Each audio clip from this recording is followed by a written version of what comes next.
Takže čauky lidi. Máme tady unboxing a jsem tady s paní Tereskou. Tyhle masky byly jakoby provizorní a byly vyrobeny bez ničeho, a takže máme haul teriánských věcí z Temu. Yes, ono to je tak trochu jakoby zničený, takže asi dobré, no. Tady máme balík. První věc jsem koupila takovouhle, to je tuška na make-up tady takhle do rohu očí. V tomhle už nic. Tohle je ten potah tady na ty masky. Tady máme různý kamínky na to předělání. Tady mám težnička jako dekorativní, třeba tady na masku. Jo. Potom tady mám 3D nějakou věc z tiskárny pro bráchu. Tady máme svíčky na ty oči.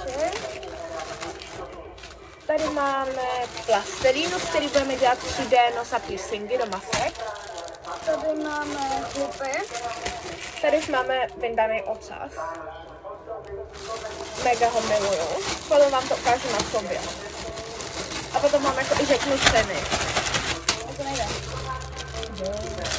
Tady máme masky. 6 5. Máš to. A ještě tačky tady. Tady mám náplně dotazky. A to je vše.